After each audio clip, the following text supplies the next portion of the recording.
नमस्कार।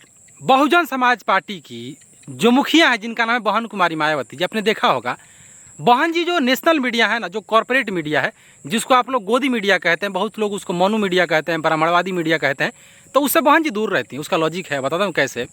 2-3 दिन पहले की बात है, 2 ही 3 दिन पहले की बात है।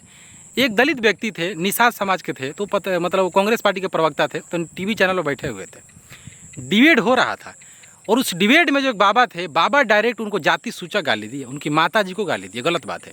इसलिए बहन जी को पता है कि वहाँ पे होगा नंगा नाच, वहाँ पे मदारी दिखाया जाएगा, और मदारी हम कर नहीं पाएंगे, क्योंकि बीएसपी जो है रोड की राजनीति करती है, विचारधारा की राजनीति करती है। बीएसपी जो है कभी बोलने में भरोसा नहीं रखती है।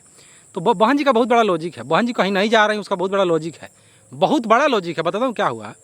बहन जी को पता है कि जैसे ये भारतीय पत्रकार कहते हैं, मैं कहता हूँ इन लोगों को, बहन जी को पता है कि जैसे ही भारतीय पत्रकार किसी दलित को देखेंगे, किसी पिछड़े को देखेंगे, तो इनके अंदर की पत्रकारिता जाग जाएगी। जब पत्रकारिता जागेगी तो लोग गलत सलत सवाल पूछेंगे। बहन जी गई हुई तो इनको पता है। और वर्तमान के समय में गोदी मीडिया से बचने वाले कोई एक पार्टी है तो बीएसपी है, क्योंकि बहन जी को पता है कि ये लोग क्या करेंगे। ये लोग जाति देकर सवाल पूछते हैं। एक चीज़ और, बहन जी कभी इन लोगों को भाव नहीं देती। दूसरा कि बहन जी के सामने अगर लोग चले गए तो औकात में रहते हैं।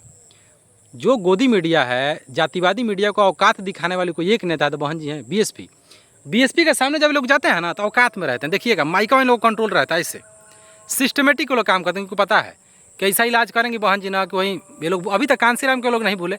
अब थोड़ा सा बात कर लेते हैं कांसीराम साहब के बारे में। आपने सुना होगा कि कांसीराम साहब एक पत्रकार को थप्पड़ मारे क्योंकि बहन जी को उल्टा पुल्टा बोल रहा था। देखिए, दो बातें हैं।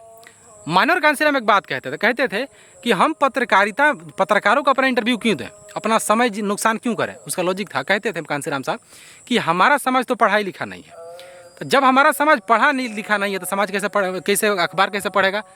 दूसरी बात कहते थे कि हमारा समाज तो संसाधन विहीन है। आज भी हमारा सामान दिहाड़ी मजदूरी करता है, खाना बदोश है, खाने के लिए मर रहा है, दिहाड़ी मजदूरी कर रहा है, उसके घर में टीवी नहीं है।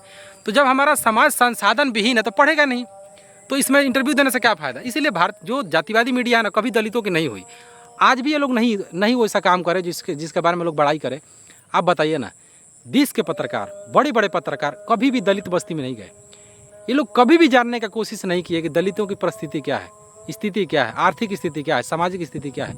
आज आरक्षण का मुद्दा आया हुआ है, मीडिया का चले ना तो कॉलरिया मतलब समझिए कि संविधान फाड़ के लोग पास करा देता, लेकिन संविधान का राज है, कुल वहीं भरा पड़ा है। वो आज भी 90% एक जाति के लोग और 10% में उनके ही जाति के दूसरे जाति के लोग। तो कहाँ से डाइवर्सिटी नहीं आ सकती।